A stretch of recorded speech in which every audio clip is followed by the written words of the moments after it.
बिल्कुल। हम मेटल्स और नॉन मेटल्स की दुनिया को एक्सप्लोर कर रहे हैं, जो साइंस टेक्स्ट एग्जर्प्ट्स हमें मिले हैं उनके आधार पर। हम देखेंगे इनकी फिजिकल और केमिकल प्रॉपर्टीज, ये नेचर में कैसे मिलते हैं, इन्हें एक्सट्रैक्ट कैसे करते हैं और इनके यूजेस क्या हैं।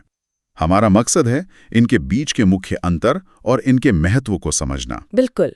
हम देखेंगे कि एलिमेंट्स को उनकी प्रॉपर्टीज के आधार पर कैसे क्लासिफाई किया जाता है, पर साथ ही कुछ दिलचस्प एक्सेप्शंस पर भी बात करेंगे जो इस क्लासिफिकेशन को थोड़ा चैलेंज करते हैं। हमेशा सब कुछ इतना सीधा नहीं होता। अच्छा, तो फिजिकल प्रॉपर्टी से शुरू करते हैं। मेटल्स अपने प्योर स्टेट में आमतौर पर एक चमक होती है उनमें। मेटालिक लस्टर कहते हैं इसे। हार्ड भी होते हैं, हालांकि हार्डनेस अलग अलग मेटल में काफी अलग हो सकती है। चांदी का वर्क और डक्टिलिटी यानी पतले वायर्स में खींचा जा सकता है। गोल्ड तो बहुत ही डक्टाइल है। सुना है 1 ग्राम सोने से करीब 2 किलोमीटर लंबा तार बन सकता है। मेटल्स हीट और इलेक्ट्रिसिटी के अच्छे कंडक्टर्स भी होते हैं। सिल्वर और कॉपर सबसे अच्छे हैं, जबकि लेड और मर्क्यूरी थोड़े पीछे हैं। और हाँ, सोनोरस भी होते हैं, टकराने पर आवाज करते हैं। ज्यादातर मेटल्स जो हम देखते हैं रूम टेम्परेचर पर सॉलिड होते हैं। सही कहा, पर मर्क्यूरी तो लिक्विड है, ये सब जानते हैं। और फिर गैलियम और सीजियम है, जिनका मेल्टिंग पॉइंट इतना कम है कि हथेली पर ही पिघल सकते हैं। दूसरी तरफ एल्कली मेटल्स जैसे सोडियम, पोटाशियम, वो इतने सॉफ्ट होते हैं कि उन्हें चाकू से काटा जा सकता है ना अजीब? काफी। ओके, अब नॉन मेटल्स की बात करते हैं। ये ज्यादातर सॉलिड या गैस होते हैं, ब्रोमीन को छोड़कर जो लिक्विड है। इनमें वो मेटालिक लस्टर आमतौर पर नहीं होता। हालांकि आयोडीन एक एक्सेप्शन है, उसमें चमक होती है। नॉन मेटल्स मैलिएबल या डक्टाइल नहीं होते और हीट और इलेक्ट्रिसिटी के पुअर कंडक्टर हैं। बड़ा एक्सेप्शन है ग्राफाइट, जो कार्बन का एक एलोट्रोप है और इलेक्ट्रिसिटी कंडक्ट करता है। और कार्बन का ही दूसरा एलोट्रोप डायमंड, वो तो सबसे हार्ड नेचुरल सब्सटेंस है, जिसका मेल्टिंग और बॉइलिंग पॉइंट बहुत हाई है। इससे पता चलता है कि सिर्फ फिजिकल प्रॉपर्टीज क्लासिफिकेशन के लिए काफी नहीं है। चलिए अब केमिकल प्रॉपर्टीज पर आते हैं। मेटल्स ऑक्सीजन के साथ कैसे रिएक्ट करते हैं? मेटल्स ऑक्सीजन के साथ रिएक्ट करके मेटल ऑक्साइड्स बनाते हैं। Metal plus oxygen equals to metal oxide.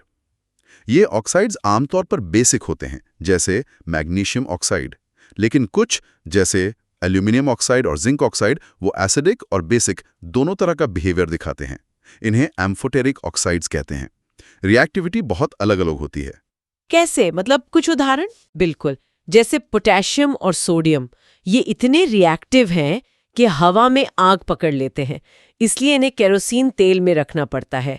दूसरी तरफ मैग्नीशियम, एल्यूमिनियम, जिंक, लेड पर एक प्रोटेक्टिव ऑक्साइड लेयर बन जाती है जो आगे रिएक्शन रोक देती है। आयरन का टुकड़ा आसानी से नहीं जलता, पर आयरन फाइलिंग्स लोहे का बुरादा तेजी से जलता है। कॉपर जलता नहीं, पर गर्म करने पर ब्लैक कॉपर 2 ऑक्साइड की कोटिंग बन जाती है। सिल्वर और गोल्ड तो ऑक्सीजन से रिएक्ट ही नहीं करते। एक प्रोसेस भी है एनोडाइजिंग, जिससे जानबूझकर एल्यूमिनियम पर मोटी प्रोटेक्टिव ऑक्साइड लेयर बनाते हैं। और पानी के साथ रिएक्शन?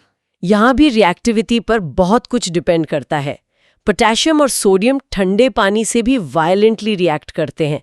हाइड्रोजन गैस निकलती है जिसमें आग लग जाती है। कैल्शियम का रिएक्शन थोड़ा कम वायलेंट है। मैग्नीशियम गर्म पानी से रिएक्ट करता है। एल्यूमिनियम, आयरन, जिंक जैसे मेटल्स को रिएक्ट करने के लिए स्टीम चाहिए होती है। और लेड, कॉपर, सिल्वर, गोल्ड पानी से बिल्कुल रिएक्ट नहीं करते। एसिड्स के बारे में क्या, जैसे डाइल्यूट एसिड्स? ज्यादातर मेटल्स डाइल्यूट एसिड से रिएक्ट करके सॉल्ट और हाइड्रोजन गैस बनाते हैं। Metal plus dilute acid, salt plus hydrogen. Reactivity का ऑर्डर आमतौर पर है मैग्नीशियम, एल्यूमिनियम, जिंक, आयरन।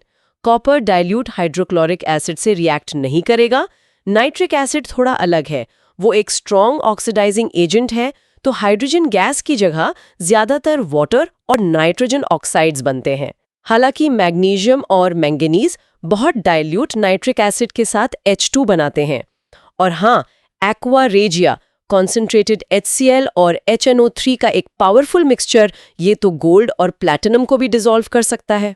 ये अलग अलग रिएक्टिविटी काफी महत्वपूर्ण लगती है। बिल्कुल। और इसी से हम आते हैं रिएक्टिविटी सीरीज पर। ये मेटल्स की एक लिस्ट है जिसमें उन्हें घटती हुई रिएक्टिविटी के क्रम में रखा गया है। पोटेशियम सबसे रिएक्टिव से लेकर गोल्ड सबसे कम रिएक्टिव तक। ये सीरीज रिएक्शंस प्रिडिक्ट करने में बहुत काम आती है। जैसे डिस्प्लेसमेंट रिएक्शंस। एग्जैक्टली ज्यादा रिएक्टिव मेटल कम रिएक्टिव मेटल को उसके सॉल्ट सॉल्यूशन से डिस्प्लेस कर सकता है। जैसे आयरन कॉपर से ज्यादा रिएक्टिव है तो वो कॉपर सल्फेट सॉल्यूशन से कॉपर को डिस्प्लेस कर देगा। Fe + CuSO4 = FeSO4 + Cu। ये उनकी रिलेटिव रिएक्टिविटी का सीधा सबूत है। अच्छा, और मेटल्स और नॉन मेटल्स आपस में कैसे रिएक्ट करते हैं? आमतौर पर मेटल्स इलेक्ट्रॉन्स लूज करके पॉजिटिव आयंस यानी कैटायंस बनाते हैं, जबकि नॉन मेटल्स इलेक्ट्रॉन्स गेन करके नेगेटिव आयंस यानी एनायंस बनाते हैं। ये ऑपोजिटली चार्ज्ड आयंस फिर इलेक्ट्रोस्टैटिक फोर्सेस से मजबूती से जुड़ जाते हैं और आयोनिक कंपाउंड्स बनाते हैं, जिन्हें इलेक्ट्रोवेलेंट कंपाउंड्स भी कहते हैं। सोडियम क्लोराइड NaCl इसका क्लासिक एग्जाम्पल है। और इन आयोनिक कंपाउंड्स की अपनी खास प्रॉपर्टीज होती हैं? हाँ, ये आमतौर पर सॉलिड्स होते हैं, काफ़ी हार्ड लेकिन ब्रिटल होते हैं, मतलब आसानी से टूट जाते हैं। इनके मेल्टिंग और बॉइलिंग पॉइंट्स हाई होते हैं। ये पानी में घुल जाते हैं, लेकिन केरोसिन या पेट्रोल जैसे ऑर्गेनिक सॉल्वेंट्स में नहीं। और एक खास बात, सॉलिड स्टेट में ये इलेक्ट्रिसिटी कंडक्ट नहीं करते, पर मोल्टन स्टेट में या पानी में डिसॉल्व होने पर करते हैं, क्योंकि तब आयंस मूव करने के लिए फ्री हो जाते हैं। मेटल्स हमें नेचुरली मिलते कहाँ से हैं? अर्थ्स क्रस्ट इनका मेन सोर्स है। ये मिनरल्स के रूप में मिलते हैं, और जिन मिनरल्स से मेटल निकालना इकोनॉमिकली फीजिबल होता है उन्हें ओर्स कहते हैं। ओर्स से मेटल निकालने का प्रोसेस मेटलर्जी कहलाता है। ओर्स में आमतौर पर मिट्टी, रेत जैसी इम्प्योरिटीज होती हैं, जिन्हें कलेक्टिवली गैंगयू कहते हैं। इन्हें पहले हटाना पड़ता है। इसे एनरिचमेंट ऑफ ओर्स कहते हैं। और एक्सट्रैक्शन असल में होता कैसे है? ये पूरी तरह मेटल की रिएक्टिविटी सीरीज में पोजीशन पर डिपेंड करता है। लो रिएक्टिविटी वाले मेटल्स जैसे सिल्वर, गोल्ड, मर्क्यूरी, कॉपर ये अक्सर फ्री स्टेट में मिलते हैं, या इनके ऑक्साइड्स या सल्फाइड्स को सिर्फ हीट करने से मेटल मिल जाता है। जैसे सिनेबार HgS को हीट करने से मर्क्यूरी मिलता है। मीडियम रिएक्टिविटी वाले मेटल्स जैसे जिंक, आयरन, लेड ये आमतौर पर सल्फाइड्स या कार्बोनेट्स के रूप में मिलते हैं। इन्हें रोस्टिंग, हवा में हीट करना या कैल्सिनेशन, सीमित हवा में हीट करना से ऑक्साइड्स में बदला जाता है।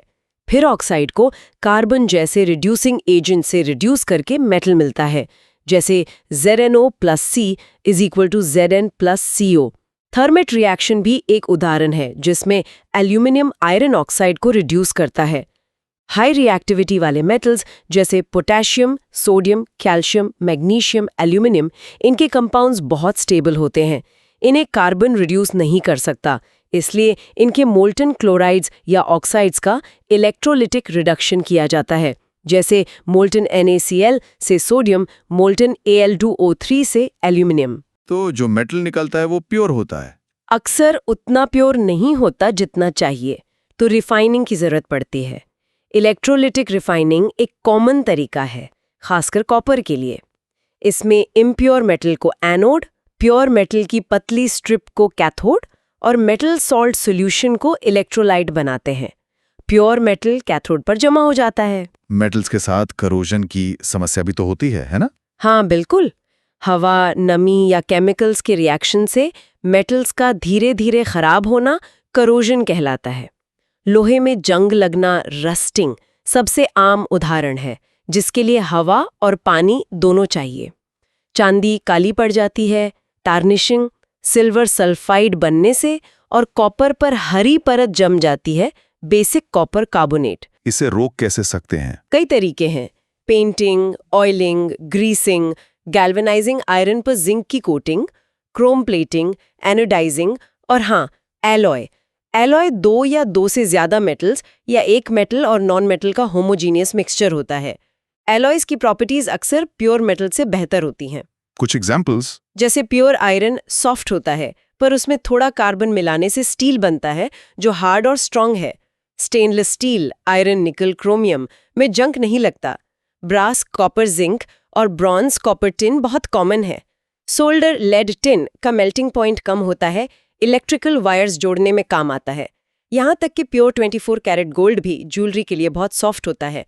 22 कैरेट गोल्ड में हार्डनेस के लिए सिल्वर या कॉपर मिलाया जाता है, और जिस एलॉय में मर्क्यूरी होता है उसे अमालगम कहते हैं। तो संक्षेप में कहें तो हमने मेटल्स और नॉन मेटल्स के बीच मुख्य फिजिकल और केमिकल अंतर देखे, रिएक्टिविटी सीरीज का महत्व समझा, रिएक्शंस प्रिडिक्ट करने और एक्सट्रैक्शन मेथड्स तय करने में, और आयनिक कंपाउंड्स का बनना और उनकी प्रॉपर्टीज जानी।